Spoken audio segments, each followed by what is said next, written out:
वहां से आगे बढ़ते हैं। तो आगे बढ़ने के पहले हम लोग कुछ डाउट्स देख लेते हैं, कुछ मैडम का डाउट है हम लोग देख लेते हैं पहले। हाँ बोलिए क्या।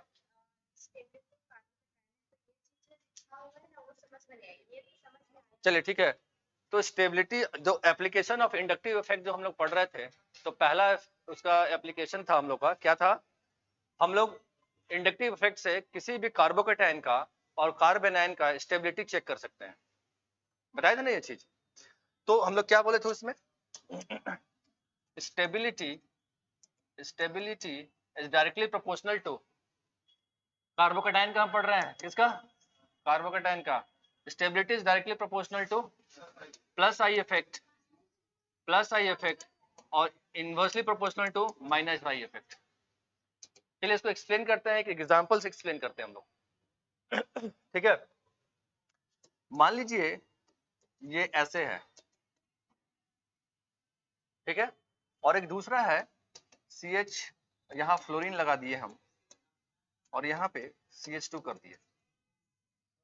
Now which is more stable, compare करते हैं इसको।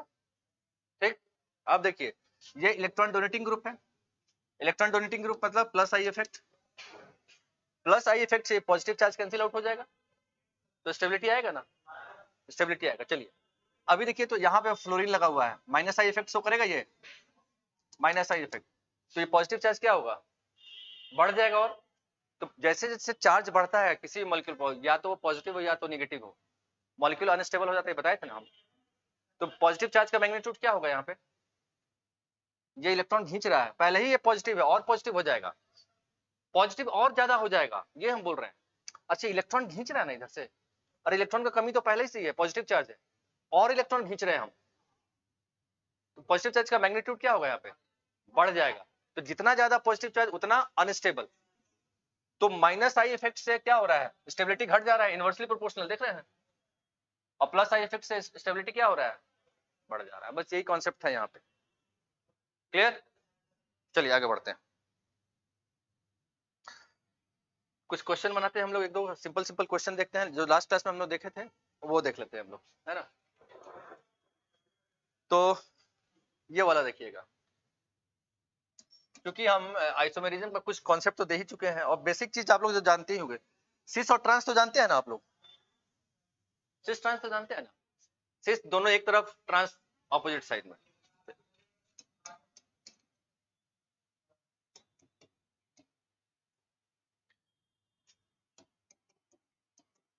ये क्या हो गया, सिस फॉर्म, आप इसको ऐसे भी लिख सकते हैं, इसको हटाइए यहाँ पे, ऐसे कर लीजिए,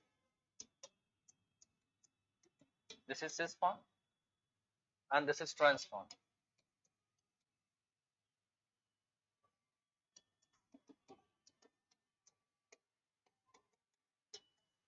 This is trans form, cis form, this is trans form.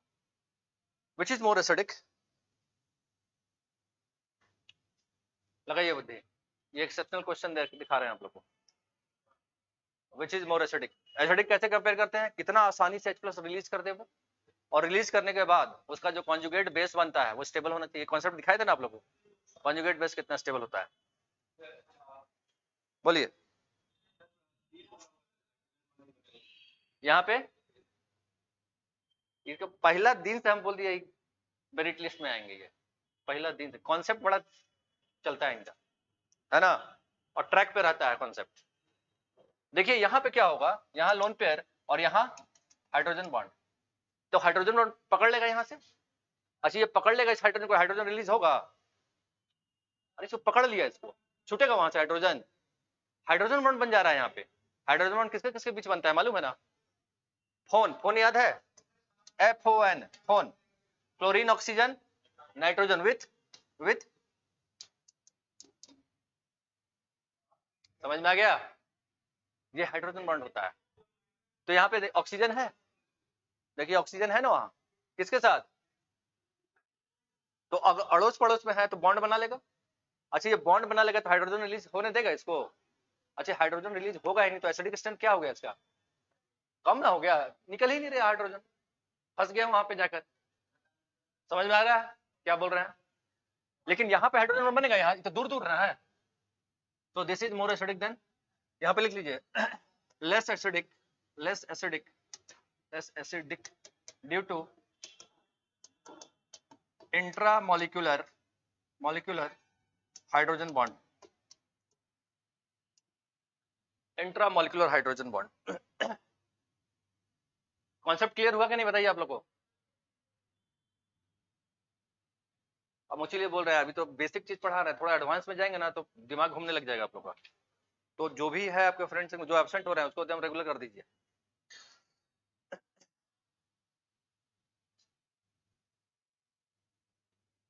Hydrogen bond हमेशा ये चीज के बीच में बनेगा, याद रखिएगा, fluorine oxygen nitrogen with hydrogen.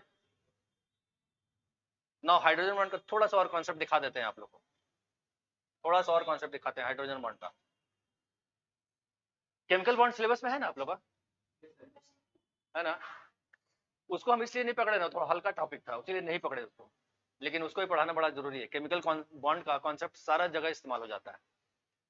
हटाए इसको।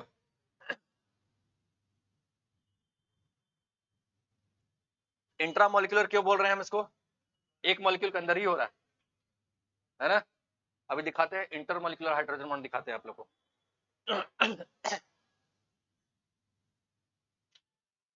हटाए, चलिए देखिए दूसरा। अभी हाइड्रोजन बॉन्ड का कॉन्सेप्ट दिखा रहे हैं आप लोग को। हाइड्रोजन है, फ्लोरीन है, ये बॉन्ड क्या है? ये फ्लोरीन है, हाइड्रोजन है, तो ये हाइड्रोजन बॉन्ड हो गया। This is a covalent bond. Hydrogen है, फ्लोरीन है। ये पोलर है कि नॉन पोलर है? पोलर है ना भाई। ये हाईली इलेक्ट्रोनेगेटिव, ये लीस्ट इलेक्ट्रोनेगेटिव, ये delta negative, delta positive, delta positive, delta negative. अब ये दो मॉलिक्यूल जब आमने सामने आएगा तो इसका नेगेटिव इसका पॉजिटिव, फोर्स ऑफ अट्रैक्शन। चलिए दूसरा, हाइड्रोजन है, क्लोरीन है, हाइड्रोजन है, क्लोरीन है, यहाँ delta negative, delta negative, delta positive, delta positive, यहाँ नेगेटिव, यहाँ पॉजिटिव, हुआ फोर्स ऑफ अट्रैक्शन होगा। अरे ऑपोजिट चार्ज के बीच में कुछ होना ही होना। इस ये जो अट्रैक्शन होगा इसको क्या बोलेंगे, और ये जो अट्रैक्शन होगा इसको क्या बोलेंगे? देखिए इसको बोलेंगे हाइड्रोजन बॉन्ड, हम बता दिए। देखिए फ्लोरीन और हाइड्रोजन के बीच में चल रहा है ना, this is hydrogen bond, this is hydrogen bond. What is this? ये डाइपोल बोलेंगे इसको। मॉलिक्यूल डाइपोल है कि नहीं? दो पोल डेवलप किया ना, एक नॉर्थ पोल एक साउथ पोल, पॉजिटिव नेगेटिव जो भी मान लीजिए इसको, दो पोल हुए ना, तो ये जो फोर्स ऑफ अट्रैक्शन हुआ, ये एक डाइपोल, ये एक डाइपोल, तो फोर्स क्या हो जाएगा? Dipole dipole force, dipole. इसको हाइड्रोजन बॉन्ड नहीं बोलेंगे क्योंकि यहाँ क्लोरीन लगा हुआ है। This is not hydrogen bond, this is hydrogen bond, क्योंकि यहाँ फ्लोरीन है विद हाइड्रोजन। क्लियर? उतारिए इसको कॉन्सेप्ट। पानी में हाइड्रोजन बॉन्ड होगा? पानी में होगा, एकदम होगा। अमोनिया में होगा, एकदम होगा। चलिए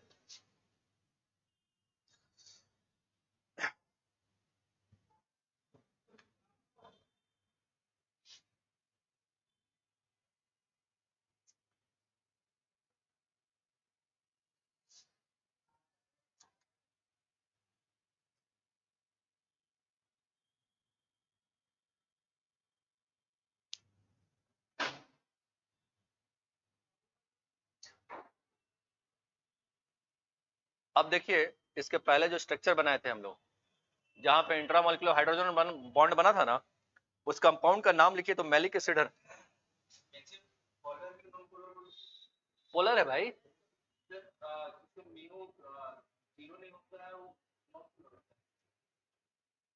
म्यू जीरो तब नॉन पोलर। म्यू जीरो होगा क्या यहाँ? What is mu? How do you calculate mu? How do you calculate mu? Charge into distance.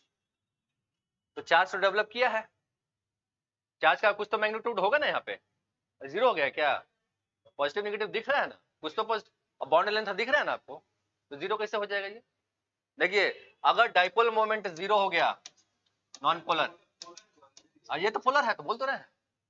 अरे यहाँ देखिए डाइपोल डाइपोल, ये पोलर है, ये भी पोलर, ये भी पोलर, डाइपोल डाइपोल फोर्स, ये भी पोलर, ये भी पोलर, लेकिन इसको डाइपोल डाइपोल नहीं बोलेंगे, इसको क्या बोलेंगे? Hydrogen bond. क्यों? क्योंकि यहाँ फ्लोरीन है भाई, फ्लोरीन है। This is hydrogen bond, this is dipole dipole force. कौन? हीलियम। देखिए हीलियम में कोई चार्ज डेवलप किया क्या?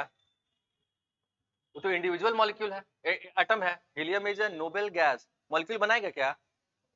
अकेला रहेगा, और अकेला रहेगा तो कोई चार्ज नहीं। तो दो हीलियम एटम के बीच में कौन सा फोर्स? आपके आपके बीच में कौन सा फोर्स? कोई चार्ज नहीं, कोई चार्ज नहीं। कौन सा फोर्स? वैन डर वाल फोर्स, यूनिवर्सल फोर्स। समझ में आ रहा है? सन है, अर्थ है, कौन सा फोर्स? वैन डर वाल फोर्स। लेकिन वहां मास देख रहे हैं कितना है? सन का, अर्थ का मास, अपना मास देख लीजिए। तो आपके बीच का जितना, क्यों ये फोर्स किस पे डिपेंड करता है? मास के ऊपर। वैन डर वाल फोर्स किस पे डिपेंड करता है? अरे 40 केजी, 40 केजी कितना फोर्स लगेगा? और सन का अर्थ वजन देख लीजिए, अर्थ का वजन देख लीजिए, तो वहां फोर्स ज्यादा नहीं लगेगा? तो वहां ज्यादा फोर्स है, उसीलिए अर्थ सन के एक्सिस में रोटेट कर रहा है, सर मतलब ऑर्बिट में फोर्स खींचा हुआ। ये फोर्स आप लोग पढ़े हैं, फोर्स ये पढ़े हैं जी, m1 m2 r स्क्वायर। और यही इसी ग्रेविटेशनल फोर्स को तो बोलते हैं। अब यहाँ पे अपना वजन जोड़ लीजिए, जो ग्रेविटेशनल फोर्स पढ़ते हैं हेवनली बॉडीज को लेकर, सन और अर्थ को ले लिए, यहाँ सन ले लीजिए, यहाँ अर्थ ले लीजिए, तो मास तो बहुत ज्यादा है। अगर मास बहुत ज्यादा है तो फोर्स ज्यादा, बहुत ज्यादा है। लेकिन हम लोग के बीच में क्या है? नेग्लिजिबल। तो वैन डर वाल फोर्स बड़ा कमजोर होता है। अच्छे अच्छा, हीलियम एटम लिए, एक हीलियम एटम लीजिए, ना तो ये पोलर है ना तो ये पोलर है, फोर्स क्या होगा? नेग्लिजिबल, वैन डर वाल फोर्स। और इसीलिए ये जिसका भी फोर्स बहुत कम रहता है ना, वो किस फॉर्म में एग्जिस्ट करता है? गैस के फॉर्म में। उसीलिए हम लोग बोलते हैं नोबेल गैस। गैस होता है ना, जितना भी इनर्ट गैस होता है, these are all noble gas बोलते हैं इसको। नोबेल क्यों बोलते हैं भाई? रिएक्ट नहीं करता है। अरे जैसे नोबेल मेटल किसको बोलते हैं भाई? जो रिएक्ट नहीं करता, platinum, gold, silver, these are noble metals. Noble gas कौन? जो रिएक्ट नहीं करता है भाई। ऑक्टेट कंप्लीट है ना सबका, समझ में आ गया? चलिए आगे बढ़ते हैं हम लोग। तो अभी हम लोग जो इसके पहला वाला क्वेश्चन सॉल्व किए थे आज का, उसमें देखे थे जो सिस फॉर्म था, जहां पे इंट्रामोलिकुलर हाइड्रोजन बॉन्ड बन रहा था, उस कंपाउंड का नाम लिख लीजिएगा मैलिक एसिड। क्या लिखिएगा? Malic acid. This is maleic acid. पहला क्वेश्चन जो हम लिखा है जिसमें इंट्रामोलिकुलर हाइड्रोजन बॉन्ड बन रहा था, है ना? डायरेक्ट क्वेश्चन पूछेगा आपसे कि malic acid is less acidic than fumaric acid due to, reason पूछ देगा उसका। तो दूसरा वाला ट्रांस वाला फॉर्म जो है ना, उसका फ्यूमेरिक एसिड नाम है, लिख लीजिएगा फ्यूमेरिक एसिड। फ्यूमेरिक एसिड बड़ा कॉमन एग्जांपल है ये हम उसमें भी पढ़ाए होंगे, आइसोमेरिज्म में सिस ट्रांस जब पढ़ा रहे थे ना, वहां देखे होंगे आप। दिस इज मैलिक एसिड, पहला वाला सिस फॉर्म, जहां इंट्रामोलिकुलर। क्वेश्चन किस टाइप से पूछेगा बता दिए ना, कैसे पूछेगा? Malic acid is less acidic than fumaric acid, this is due to, 4 option डाल देगा। अब क्यों लेस एसिडिक हो रहा है? Due to formation of intramolecular hydrogen bond, उसीलिए हो रहा है वो लेस एसिडिक हो रहा है, हाइड्रोजन हाइड्रोजन रिलीज करने नहीं दे रहा है वो। ठीक है, चलिए आगे बढ़ते हैं। अब एक चीज और बड़ा इंपॉर्टेंट, थोड़ा बुद्धि लगाइएगा इसमें, एक्सेप्शनल क्वेश्चन है ये।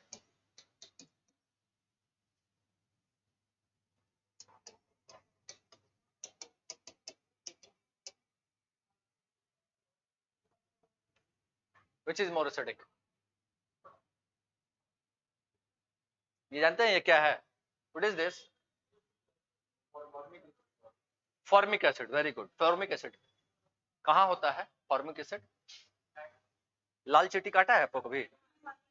हाँ, फॉर्मिक एसिड ये होता है, वो जो काटता है ना, जलन हो जाता है ना, फॉर्मिक एसिड लाल लाल कर देता है पूरा, फॉर्मिक एसिड, है ना? उसका असर रहता है 15-20 मिनट तक या आधा घंटा किसी किसी को। फॉर्मिक एसिड कितना स्ट्रॉन्ग एसिड है, हालत खराब कर देता है ना? एक छोटा चीटी भी,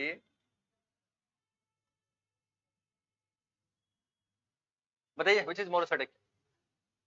कॉन्सेप्ट लगाइए, हम जो लगाए थे plus I effect minus I effect, यहाँ तो माइनस आई इफेक्ट चल रहा है, ज्यादा एसिडिक हो जाना था, हो जाना था। But this is exceptional, exception question. अब केमिस्ट्री में तो एक्सेप्शन बहुत चलता है ना? Formic acid is more acidic then this compound. देखिए यहाँ पे इलेक्ट्रॉन विड्रॉइंग है भी नहीं, यहाँ इलेक्ट्रॉन विड्रॉइंग लगा हुआ है, फिर भी लेस एसिडिक है। इलेक्ट्रॉन विड्रॉइंग ग्रुप से क्या होता है? एसिडिक स्ट्रेंथ बढ़ जाता है, बताए थे ना? और डोनेटिंग ग्रुप से घट जाता है। ना तो यहाँ डोनेटिंग है ना तो विड्रॉइंग है, क्योंकि H का वैल्यू हम लोग 0 मानते हैं। तो मालूम है आपको, ये ना तो देता है ना तो लेता है कि नहीं। तो यहाँ तो विड्रॉ करने वाला है भाई, माइनस का इफेक्ट शो करने वाला है, तो ज्यादा एसिडिक हो जाना चाहिए था इसको, लेकिन वैल्यू इसका है। अब किस बेसिस पे इसको हम लोग मान रहे हैं, इसका वैल्यू देखा गया, इसको लिख लीजिएगा, on the basis of their pKa value check किया गया इसका, समझ में आया। तो मतलब इसका pKa वैल्यू बहुत कम होगा, इनवर्स रिलेशन है ना, pKa वैल्यू कम एसिडिक ज्यादा, बताए थे। Ka ज्यादा तो एसिडिक ज्यादा, लेकिन pKa ज्यादा तो एसिडिक कम, उल्टा रिलेशन बताए थे हम इसका। तो ये जो डाटा मिला हम लोग, इस डाटा से हम लोग इसको बता रहे हैं, on the basis of pKa value formic acid is exceptionally more acidic than that acid.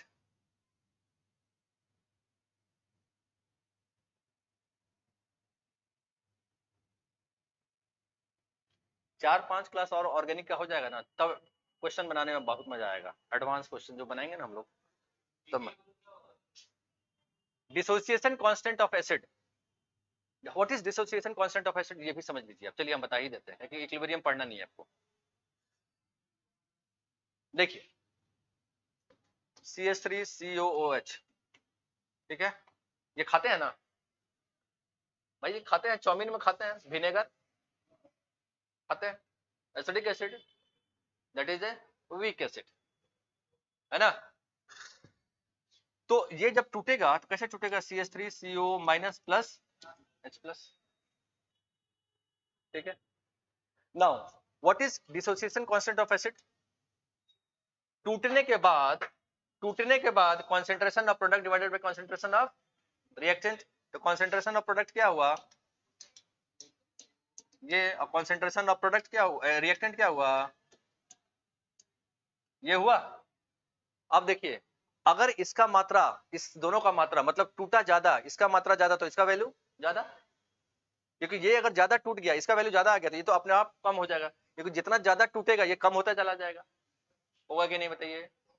तो ज्यादा टूट रहा है मतलब इसका वैल्यू ज्यादा, क्यों कि ज्यादा H प्लस रिलीज कर रहा है भाई, अगर ज्यादा H प्लस रिलीज कर रहा है तो मोर एसिडिक, समझ में आ रहा है। This is called dissociation constant of acid. अब कांस्टेंट क्यों बोल रहे हैं इसको, what is dissociation constant, constant इसलिए कि ये जो डाटा दिए हम यहाँ पे जो वैल्यू लिखेंगे, इसका कब का वैल्यू लिखेंगे हम, इधर टूट रहा है, कब का वैल्यू लिखेंगे, रिएक्शन चल रहा है, ये डाटा कब का लिखेंगे हम, इक्विलिब्रियम कंडीशन का, जब रिएक्शन इक्विलिब्रियम पे आ चुका है उस कंडीशन का। ऐसा नहीं कि स्टार्ट किए अभी 3-4 हाइड्रोजन निकला उसका कॉन्सेंट्रेशन लिख दिया, पर ऐसा नहीं, रिएक्शन जब इक्विलिब्रियम पे आ गया है उस कंडीशन पे, इसका कॉन्सेंट्रेशन कितना है, इसका कॉन्सेंट्रेशन कितना है, इसको डिवाइड कर दीजिए, you will get the value of K, that is known as dissociation constant. समझ में, क्योंकि ये एसिड है उसीलिए हम लोग क्या लिखते हैं इसको, डिसोसिएशन कांस्टेंट ऑफ, समझ में आ गया यहाँ तक। चलिए आगे बढ़ते हैं। तो एसिड का हम लोग, अब देखिए इसको, अब हम बताए थे, तो व्हाट इज pKa वैल्यू, तो नेगेटिव लॉग Ka वैल्यू, ये बताया था ना लास्ट क्लास में हम, ये बताया था। तो ये K और pK, चूंकि माइनस साइन लगा हुआ है, उल्टा रिलेशन चलता है, क्या चलता है, उल्टा रिलेशन। अगर इसका वैल्यू ज्यादा तो pKa वैल्यू, समझ में आ गया। इसका, इस क्लोरो एसिडिक का बिना एक्सपेरिमेंट किए कैसे बता सकते हैं हम लोग, नहीं वैल्यू नहीं पूछा होगा। हाँ देखिए बताइए, क्वेश्चन बताइए हमको, क्वेश्चन बताइए, मोबाइल दे दिया, चलिए बताइए पहला क्वेश्चन। हाँ वेरी गुड क्वेश्चन, देखिए आ गया, क्वेश्चन आ गया। देखिए आपका सब पिछले साल का क्वेश्चन सब भिड़ रहा है, हम जो पढ़ा रहे हैं आपका सब भिड़ते जा रहा है, आपका क्वेश्चन ही बना देते हैं। चलिए क्वेश्चन है, लिखिएगा, विच ऑफ द फॉलोइंग, कहाँ भाग गया भाई, हाँ, विच ऑफ द फॉलोइंग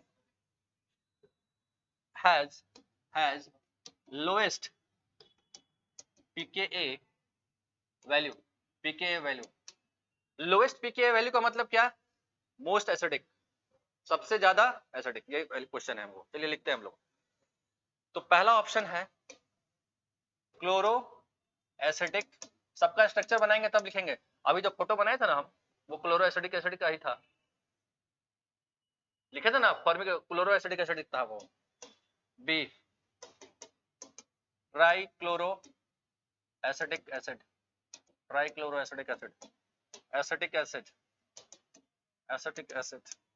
और चौथा, आप बताइए, आप लोग खुद आंसर बता दीजिएगा। क्लोरो, आप खुद आंसर बता दीजिएगा।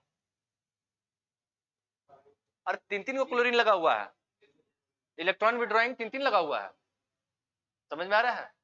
देखिए इसका स्ट्रक्चर, क्लोरो एसिडिक एसिड तो अभी तो हम बताए थे। देखिए ये एसिडिक एसिड है, देखिए this is acidic acid. Chloro acidic का मतलब एक हाइड्रोजन हटा के एक क्लोरीन लगाएंगे यहाँ पे, this is chloro acidic acid. चलिए ट्राई क्लोरो मतलब तीनों हाइड्रोजन हटा के तीनों क्लोरीन लगा दीजिए यहाँ पे, तो एक एक एक ऐसे ऐसे ऐसे ऐसे CO। अब बताइए, जिस कंपाउंड में तीन तीन को इलेक्ट्रॉन विड्रॉइंग ग्रुप लगा होगा तो सबसे ज्यादा एसिडिक नहीं होगा? तो आंसर तो हो गया इसमें। समझ में आ गया क्वेश्चन? लोएस्ट पीके वैल्यू मतलब सबसे ज्यादा एसिडिक। अभी तक देखिए हम कितना क्लास लिए होंगे, 10-12 क्लास लिए होंगे, उसी में से आपका 12-13 क्वेश्चन भिड़ रहा है आप लोग का। देखिए भिड़ गया क्वेश्चन, अभी पढ़ाते पढ़ाते ये क्वेश्चन आ गया है।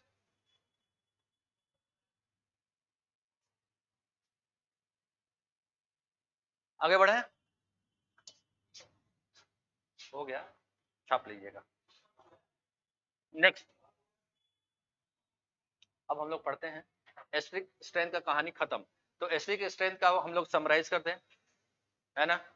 समराइज कर देते हैं एसिडिक स्ट्रेंथ कैसे हम लोग करते हैं, कैसे कैसे करें। पहला था इलेक्ट्रॉन विड्रॉइंग ग्रुप से एसिडिक स्ट्रेंथ बढ़ेगा, मालूम? समराइज कर रहे हैं, इलेक्ट्रॉन डोनेटिंग ग्रुप से एसिडिक स्ट्रेंथ गिर जाएगा, ठीक? जिसका higher higher K value higher acidic strength. चौथा, higher pK value lower acidic strength. General concept देख रहे हैं आप लोग, यही ना मेन हम लोग ओवरऑल व्यू क्या देख रहे हैं हम लोग जो सार निकला पूरा, जो चीज हम लोग पढ़े उससे क्या निकला, यही चीज नहीं निकला, हम लोग समझे पूरा चैप्टर से यही चीज हम लोग है। नेक्स्ट, हम लोग एसिडिक स्ट्रेंथ किसी भी कंपाउंड का हम बताएं इंडक्टिव इफेक्ट से निकाल सकते हैं। नेक्स्ट, बेसिक स्ट्रेंथ निकालते हैं किसी भी कंपाउंड का। हेडिंग डालिए basic strength, basic strength, basic strength, basic strength.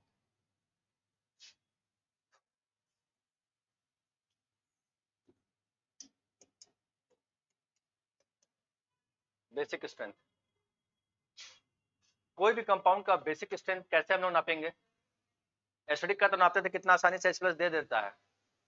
Basic strength का कितना H+ ले लेता है। अरे देने वाला दाता, है ना? तो देने वाला को एसिड बोल दिए और लेने वाला को हम लोग बेस बोलेंगे।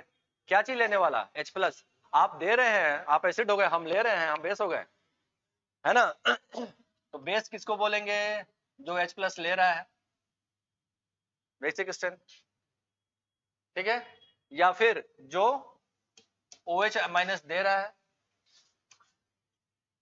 अरे एसिड H+ देने वाला, बेस किसको बोलते हैं? OH- देने वाला, हाइड्रोक्साइड देने वाला, ठीक है? इसका हम लोग डेफिनेशन समझाते हैं। एसिड और बेस का 3 डेफिनेशन होता है, ठीक है? तीसरा, lone pair donor, lone pair देने वाला। अब हमको बताइए तो एसिड और बेस का आप लोग तो केवल एक ही डेफिनेशन जानते हैं, हम 3 डेफिनेशन जानते हैं। आर्हेनियस का नाम सुने, ब्रॉन्स्टेड का नाम सुने, लुइस का नाम सुने, तीनों का डेफिनेशन यहां डाल दिए। देखिए आर्हेनियस के अनुसार एसिड किसको बोलते हैं? जो H+ देता है, पानी में H+ दे दिया। और ब्रॉन्स्टेड के अनुसार एसिड किसको बोलेंगे? सेम डेफिनेशन आर्हेनियस वाला, जो H+ दिया उसको हम लोग एसिड बोले। कॉमन डेफिनेशन किसका? आर्हेनियस का और ब्रॉन्स्टेड का। बेस में फर्क आएगा। आर्हेनियस क्या बोला, किसको बेस बोला? जो OH- देगा उसको हम लोग बेस बोलेंगे। लेकिन ब्रॉन्स्टेड क्या बोला? बोला OH देने वाला को बेस नहीं बोलेंगे, जो H+ ले लेता है अरे H+ देने वाला एसिड और लेने वाला बेस, इसको ब्रोंस्टेड। तो ये कौन सा डेफिनेशन हुआ? ब्रोंस्टेड के अनुसार ये डेफिनेशन हुआ। ये किसके अनुसार डेफिनेशन हुआ? आर्हेनियस के अनुसार। ठीक है, और ये लोन पेयर दे रहा है लुइस के अनुसार, लुइस के अनुसार, है ना। तीनों का अपना अपना डेफिनेशन, अपना अपना डेफिनेशन।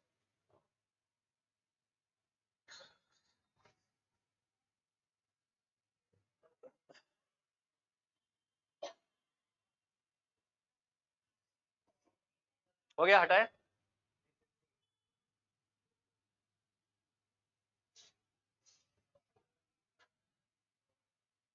क्वेश्चन पे नजर रखिएगा आप लोग, है ना। ऐसे तो नजर आपका बड़ा शार्प है, क्वेश्चन पकड़ लेते हैं तुरंत। टॉपिक पढ़ा रहे हैं और क्वेश्चन पे तुमका नजर चल गया। चलिए आगे बढ़ते हैं। बेसिक स्ट्रेंथ जो होता है, बेसिक स्ट्रेंथ किसी भी कंपाउंड का, किसी भी कंपाउंड का बेसिक स्ट्रेंथ किस पर डिपेंड करेगा? That is directly proportional to Kb value. ये क्या है? Dissociation constant of base. क्या है? Dissociation constant of base. वो डिसोसिएशन कांस्टेंट ऑफ एसिड था, ठीक है। तो ये हो जाएगा इसके अनुसार, and this is inversely proportional to pKb. PKb हो जाएगा।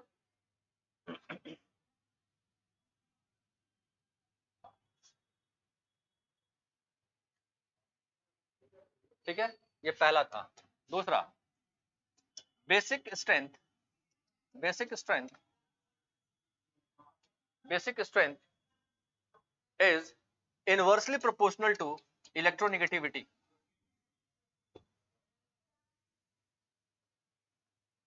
इसका मतलब समझिएगा, दो एटम है, दोनों पे लोन पेयर है। हम बताए बेस किसको बोलते हैं? जो अपना लोन पेयर देता हो, दूसरे को लोन पेयर देने वाला को बेस बोलेंगे ना। दो एटम है, दोनों पे लोन पेयर है, एक मोर इलेक्ट्रोनेगेटिव है, एक लेस इलेक्ट्रोनेगेटिव। कौन देगा इलेक्ट्रॉन दूसरे को? लेस वाला। मोर वाला तो देगा नहीं। तो अगर मोर इलेक्ट्रोनेगेटिव है तो लेस बेसिक हुआ कि नहीं? देखो देगा तो नहीं इलेक्ट्रॉन दूसरे को, समझ में आ रहा है। अगर मोर इलेक्ट्रॉन, जैसे नाइट्रोजन है, नाइट्रोजन पर लोन पेयर है, ऑक्सीजन लोन पेयर है, कौन आसानी से इलेक्ट्रॉन देगा दूसरे को? नाइट्रोजन। तो this is more basic. Less electronegative है तो ज्यादा बेसिक है। उल्टा रिलेशन हुआ कि नहीं? ये मोर इलेक्ट्रोनेगेटिव है, लेस बेसिक हो गया। उल्टा रिलेशन चल रहा है कि नहीं? Inversely proportional to electronegativity. Clear? आगे बढ़िए। दो, तीसरा एक और लिख देते हैं हम लोग। तीसरा, तीसरा पॉइंट,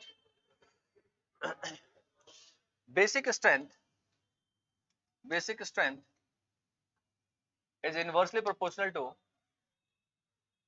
size। इसका एग्जांपल दिखाएंगे आपको।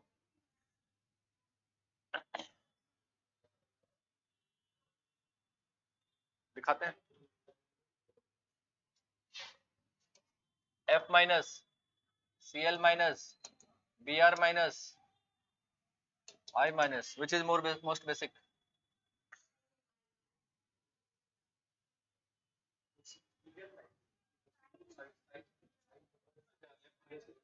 F minus answer, F minus answer. Size सबसे छोटा, साइज सबसे छोटा, कम हो जाएगा ना। ये साइज सबसे छोटा है, साइज से उल्टा रिलेशन। अगर साइज सबसे छोटा तो समझ में आ गया, उल्टा रिलेशन है। इसको अगर अगर एनालिसिस नहीं कर पाते हैं तो दूसरे ढंग से हम इसको एक्सप्लेन कर सकते हैं, दूसरे ढंग से भी एक्सप्लेन कर देंगे। देखिए, इसका कॉन्जुगेट एसिड बना लीजिए। तो कॉन्जुगेट एसिड कैसा बनेगा? इसका H लगा दीजिए तो HF हो जाएगा। ये इसमें लगा दीजिए HCl, ये HBr, और ये क्या हो गया? एसिड। कॉन्जुगेट एसिड हुआ ना भाई। अरे भाई ये बेस था तो ये उसका कॉन्जुगेट एसिड क्या होगा? उसमें H+ लगा दीजिए। कॉन्जुगेट एसिड और बेस में क्या फर्क होता है? केवल और केवल H+ का। ठीक है, अब बताइए सारे में सबसे स्ट्रॉन्ग एसिड कौन है जो H+ आसानी से रिलीज कर दे? HI। अच्छा, स्ट्रॉन्ग एसिड का जो कॉन्जुगेट बेस बनेगा वो क्या होगा? Weak base. स्ट्रॉन्ग एसिड का जो कॉन्जुगेट बेस बनता है वो क्या होता है? वीक हो जाता है। ये सब उसमें चैप्टर है, एसिड बेस चैप्टर जब पढ़ाएंगे ना हम वहां दिखाएंगे आप लोगों को इस चीज। समझ में आएगा? इतना कॉन्सेप्ट तो क्लियर हुआ आपको? अब क्वेश्चन देख लेते हैं हम लोग, कुछ हटाए इसको, क्वेश्चन देखते हैं, क्वेश्चन देखते हैं। तो फर्स्ट क्वेश्चन हम लोग बनाते हैं CH3 NH माइनस, दूसरा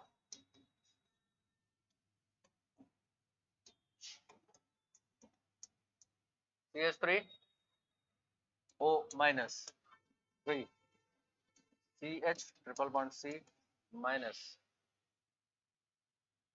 एक मिनट रुकिएगा, हाँ CH3 C माइनस और 4 CH3 S माइनस।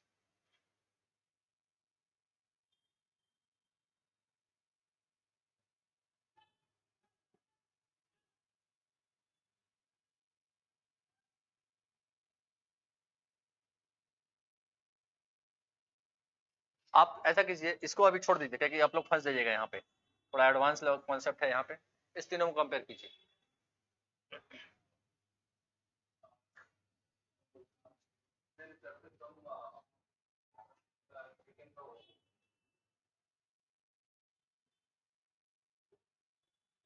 ठीक है, ठीक है, सेकंड का सबसे कम है, चलिए सबसे अधिक फर्स्ट का, ठीक है। चलिए अब हम बताते हैं, एक्सप्लेनेशन एक्सप्लेन कर सकते हैं, इसको एक्सप्लेन कर सकते हैं। देखिए हम बता रहे हैं, ध्यान से समझिएगा। आपको मालूम है कि basic strength is inversely proportional to electronegativity होता है। बेसिक स्ट्रेंथ का मतलब क्या होता है? कितना आसानी से वो इलेक्ट्रॉन दे सकता है दूसरे को। इलेक्ट्रॉन देने का बात हो रहा है, चर्चा तो यहाँ पे इलेक्ट्रॉन देने का बात हो रहा है, ठीक है। कितना आसानी से इलेक्ट्रॉन एक दूसरे को दे सकते हैं। तो जिसका इलेक्ट्रोनेगेटिविटी ज्यादा रहेगा वो इलेक्ट्रॉन देगा दूसरे को? नहीं ना देगा। अरे वो तो अपने पास रखना चाहेगा, मोर इलेक्ट्रोनेगेटिव है, दूसरे को क्यों देगा? ठीक है। चलिए यहाँ नाइट्रोजन, नाइट्रोजन का इलेक्ट्रोनेगेटिविटी कितना होता है बताइए तो? This is electronegativity. ऑक्सीजन का कितना? कार्बन हाइब्रिडेशन क्या है ये, क्या होता है बताइए? 3.5। समझ में आया?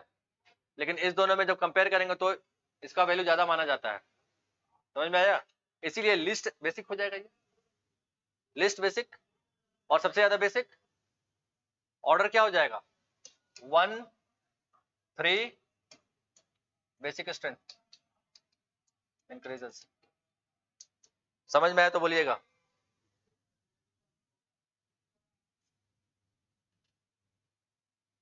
केवल छापना नहीं है, पूछते जाइएगा हमसे।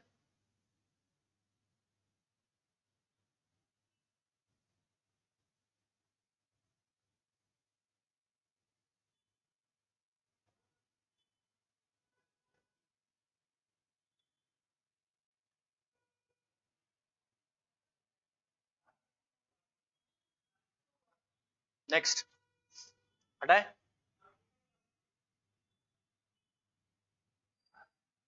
हटा दे।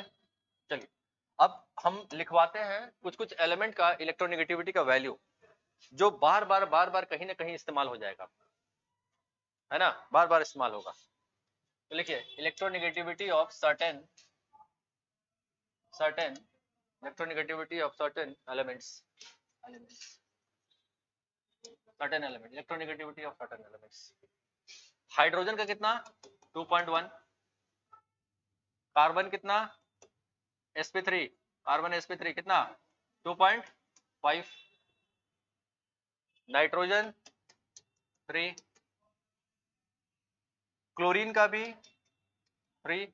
लेकिन इसको इसको कंपेयर करेंगे तो इसका इलेक्ट्रोनेगेटिविटी ज्यादा। अब क्या रीजन है इसका बता सकते हैं आप? दोनों का इलेक्ट्रोनेगेटिविटी ज्यादा होता है, ये हाइड्रोजन बॉन्ड बना लेता है लेकिन ये नहीं बना पाता है। What is the reason? अब देखिए चार्ज का कॉन्सेप्ट समझिएगा। हम अब एक वर्ड इस्तेमाल करते हैं, हम नया वर्ड इस्तेमाल करते हैं, चार्ज डेंसिटी। डेंसिटी का मतलब क्या होता है? Per unit volume, per unit volume. Oxygen का इतना और क्लोरीन का इतना एटम, ज्यादा चार्ज कहाँ रहेगा? पर यूनिट वॉल्यूम में, पर यूनिट वॉल्यूम। अब देखिए छोटा है, इस पर एक चार्ज रखिए, इस पर भी एक चार्ज रखिए, तो चार्ज ज्यादा एरिया पर स्प्रेड किया हुआ है ना ये, और ये एक चार्ज छोटे से एरिया में स्प्रेड किया हुआ है, डेंसिटी यहाँ ज्यादा हो गया।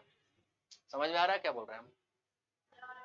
फिर से देखिए, ऑक्सीजन पे भी एक नेगेटिव चार्ज, क्लोरीन पर भी एक नेगेटिव चार्ज। ऑक्सीजन नहीं मानिए आप, nitrogen chlorine, this is nitrogen and this is chlorine, दोनों पे -1 चार्ज।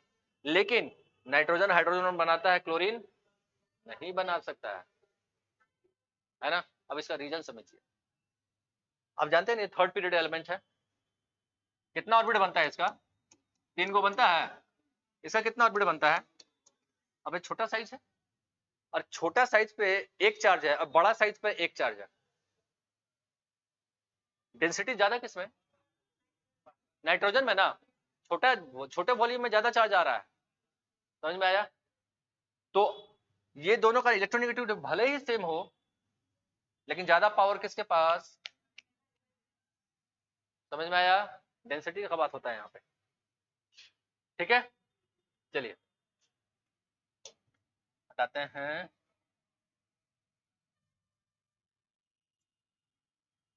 जीओसी फर्स्ट खत्म करेंगे ना, उसके बाद हम पढ़ाएंगे केमिकल बॉन्ड। जीओसी 2 बाद में पढ़ाएंगे। पहले जीओसी का 1-2 टेस्ट ले लेंगे हम, कितना समझे आप लोग। जीओसी 1 नहीं समझिएगा ना, तो जीओसी 2 में एक एडवांस पे चले जाएंगे हम फिर। फ्लोरीन कितना? फ्लोरीन का maximum 4, fluorine is maximum 4। Carbon sp2 कितना? 3। चलिए sp2 ना 2.75 2.75 भाई 2.75, और sp 3.5। इसको लिख लीजिएगा, इसको करेक्शन कर लीजिएगा, अगर हम कहीं लिखवाए हैं तो करेक्शन कर लीजिएगा। 3 नहीं होगा, 2.75 एग्जैक्ट वैल्यू। हाँ तो उसको करेक्शन कर लीजिए 2.75। और एक फास्फोरस का लिख लीजिए, क्योंकि फास्फोरस बड़ा इंपॉर्टेंट है। इसका होता है 2.1, इसको हम लोग इस्तेमाल करेंगे कहीं पर केमिकल बॉन्ड जब पढ़ाएंगे ना। फास्फोरस बड़े इंपॉर्टेंट होता है वहां पर, 2.1 इलेक्ट्रोनेगेटिविटी।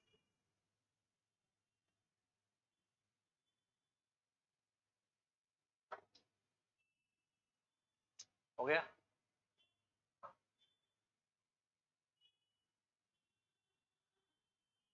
हटाए?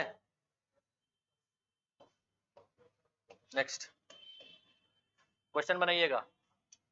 CH3 CH2 NH2 lone pair of electron है। CH3 CH double bond NH है, लोन पेयर है। CH3 C ट्रिपल बॉन्ड है, N है, लोन पेयर है। कंपेयर कीजिए, this is 1, this is 2, this is 3, which is more basic, which is more basic? Basic strength check कर रहे हैं अभी हम लोग, तो मतलब बेसिक स्ट्रेंथ मतलब इलेक्ट्रॉन देने का ताकत किसमें ज्यादा है? 3 to 1 3 to 1 3 to 1 नहीं, 1 to 3। सबसे ज्यादा देने वाला दाता हाइब्रिडाइजेशन बताइए यहाँ पे।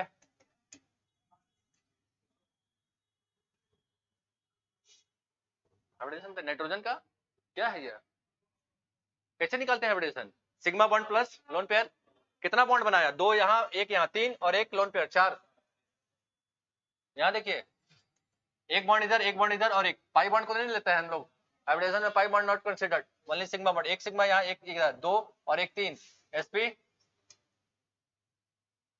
यहाँ बताइए, sp sp तो ज्यादा इलेक्ट्रोनेगेटिव हो जाता है भाई। सेम एलिमेंट रहेगा, हाइब्रिडेशन पे तो इलेक्ट्रोनेगेटिव वेरी कर जाता है ना। कार्बन का देखा था ना हम लोग, तो सबसे ज्यादा इलेक्ट्रोनेगेटिव इलेक्ट्रॉन देगा, ये नहीं देगा। ऑर्डर क्या हो जाएगा?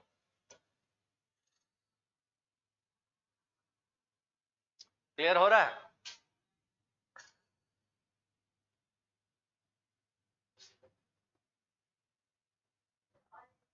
फिर से बता रहे हैं, बेसिक स्ट्रेंथ कैसे चेक करते हैं? इलेक्ट्रॉन देने का ताकत रखना, जो इलेक्ट्रॉन दे सकता है, जितने आसानी से इलेक्ट्रॉन दे दे वो, दैट इज मोर बेसिक। यहां समझ में आ गया? एसिडिक स्ट्रेंथ कैसे चेक कर रहा है? जितना आसानी से इलेक्ट्रॉन ले ले वो, दैट इज एसिडिक। ये देने वाला हम बात कर रहे हैं। हमको बताइए, अगर जो एलिमेंट मोर इलेक्ट्रोनेगेटिव है, क्या इलेक्ट्रॉन देगा वो कि लेगा? तो लेगा।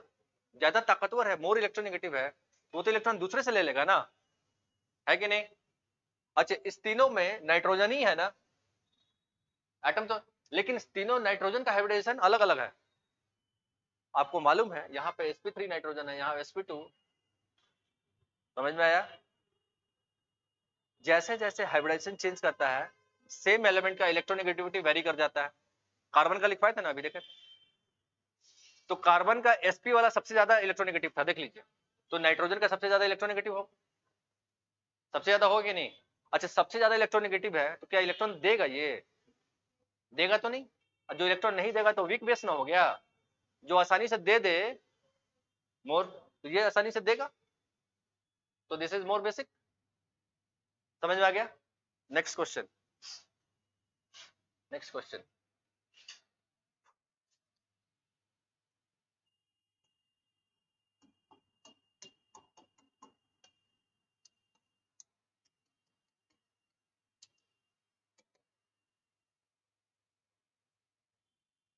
इसको क्या बोलते हैं हम लोग? एनिलीन। एनिलीन।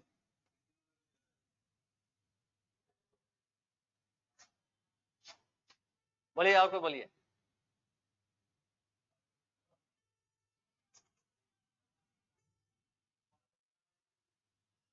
बोल दिया है तो सही होगा ही, बोल दिया तो सही होना ही है ना? मिथाइल अमीन। अब देखिए क्या होता है, इस नाइट्रोजन के ऊपर इलेक्ट्रॉन है, इस नाइट्रोजन के ऊपर इलेक्ट्रॉन है। चलिए, ये क्या, कौन सा ग्रुप है ये? इलेक्ट्रॉन डोनेटिंग ग्रुप हुआ। अच्छे, इलेक्ट्रॉन पहले से इलेक्ट्रॉन और दे रहा है, तो इलेक्ट्रॉन डेंसिटी यहाँ क्या होगा? बढ़ जाएगा। आदमी लोग दान कैसे करता है? गरीब आदमी 1-2 रुपया गरीब को दान दिए। अमिताभ बच्चन 1-2 रुपया देगा? और वो तो सिद्धि विनायक मंदिर में जाकर सोना का कुछ चढ़ाएगा चुपके से, टैक्स भी बचाना है कि नहीं? तो जिसके पास जितना रहता है उतना ही ना देता है, अपने हैसियत के अनुसार, होता है कि नहीं? अरे जिसके पास जितना इलेक्ट्रॉन रहेगा उतना ही ना देगा। इसके पास था और इधर से आ रहा है इलेक्ट्रॉन, इसका इलेक्ट्रॉन डेंसिटी क्या हो गया? बढ़ गया। अरे ज्यादा है दो, ज्यादा बेसिक है। समझ में आ गया? यहाँ नाइट्रोजन इलेक्ट्रॉन है। ये कार्बन का हाइब्रिडेशन क्या है यहाँ पे बताइए तुमको? जहां डबल बॉन्ड दिखे ना वो sp2 बोल दीजिए, दिमाग मत लगाइए। वहां ट्रिपल बॉन्ड में sp, डबल सिंगल बॉन्ड में sp3, तो ये sp2 है। अगर sp2 है और यहाँ पे कार्बन कौन सा है? sp3 है। ये मोर इलेक्ट्रोनेगेटिव हुआ कि नहीं? मोर इलेक्ट्रोनेगेटिव हुआ कि नहीं? अगर मोर इलेक्ट्रोनेगेटिव है तो इलेक्ट्रॉन को जाने देगा, खींच कर रखेगा ना अपने पास, पकड़ कर रखेगा कि नहीं? जाने देगा। तो ये देने नहीं देगा इस दूसरे को। अब देने नहीं देगा तो क्या होगा? बेसिक स्ट्रेंथ इसका कम हुआ कि नहीं? जाने देगा इलेक्ट्रॉन? नहीं ना जाने देगा, मोर इलेक्ट्रोनेगेटिव बैठा हुआ पीछे में।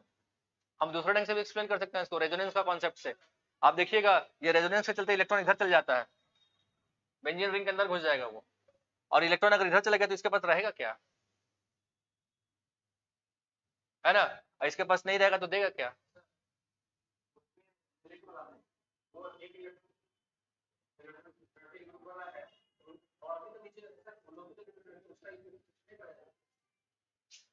डिस्टेंस के साथ क्या होता है? कमजोर पड़ जाता है, कमजोर पड़ गया। अरे पहले ही इफेक्ट में देखिए ना, रस्सी खींच रहे हैं, यहाँ पे तंदुरुस्त, मेरे पीछे एक तंदुरुस्त आदमी है और उसके बाद सब कमजोर पड़ा हुआ है, तो सब फैक्टर इसी पर डिपेंड करेगा। पीछे वाला क्या करेगा? अकेला संभाल लेगा, वही चीज अकेला संभाल लेगा ये। समझ आया? तो मोर इलेक्ट्रोनेगेटिव है, इलेक्ट्रॉन को जाने नहीं देगा, ये आराम से इलेक्ट्रॉन दे रहा है, इलेक्ट्रॉन डेंसिटी घस रहा है। देखिए यहाँ पे जब रेजोनेंस पढ़ाएंगे तो और कॉन्सेप्ट क्लियर होगा। रेजोनेंस से इलेक्ट्रॉन चल जाता है बेंजीन रिंग के अंदर, तो नाइट्रोजन के ऊपर इलेक्ट्रॉन डेंसिटी क्या हो गया? कम हो गया। अब इसका इलेक्ट्रॉन है ही नहीं है तो देगा किसको? Less basic. क्लियर? चलिए आगे बढ़ते हैं, हटाएं इसको। चलिए, basic strength, basic strength of amine, basic strength of amine in gaseous phase. Basic strength of amine in gaseous phase.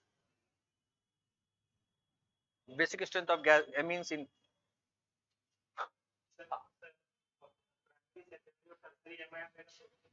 वही चीज बताने जा रहा है, वही चीज बताने जा रहा है। मेरा अंदर का बात आप लोग कैसे मालूम कर ले रहे हैं, वही चीज बताने जा रहे हैं, है ना। अब देखिए, how do you define 1 degree 2 degree 3 degree amine, ये भी चेक कर लेते हैं हम लोग। कैसे बोलते हैं कोई 1 डिग्री है भाई, ये 2 डिग्री है, 2 डिग्री, कैसे पकड़ते हैं हम लोग। तो पहला एक वर्ड समझ, डेफिनेशन समझ लीजिए।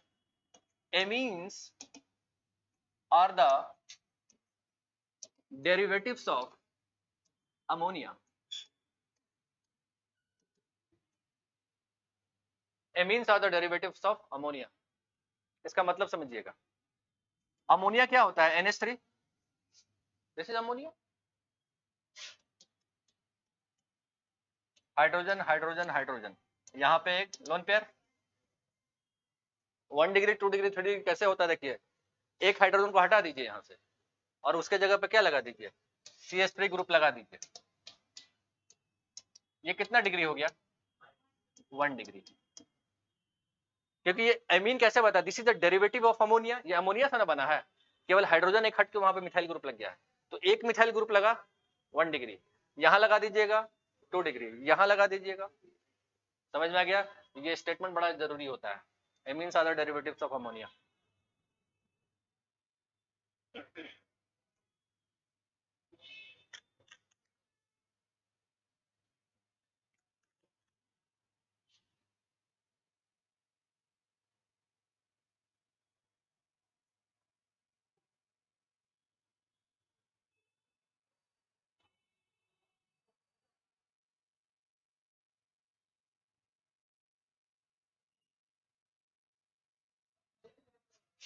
हटाए इसको,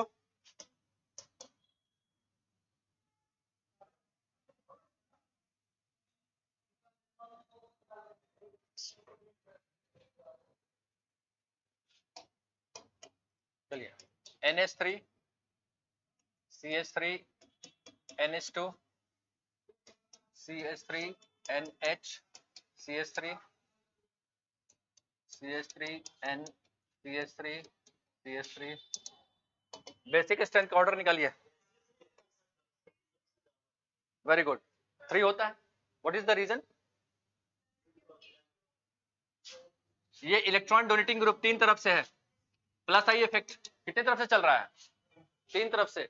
तीनों तरफ से इलेक्ट्रॉन देगा तो इलेक्ट्रॉन डेंसिटी नाइट्रोजन के ऊपर मैक्सिमम, सबसे ज्यादा इलेक्ट्रॉन वहां पे। 2 मिनट, तो सबसे ज्यादा वहां तो इलेक्ट्रॉन देगा। यहाँ 2 तरफ से है, ठीक है, यहाँ एक तरफ से है, यहाँ तो है ही नहीं। This is the basic strength का ऑर्डर हो गया ये। Basic strength increases, clear. चलिए,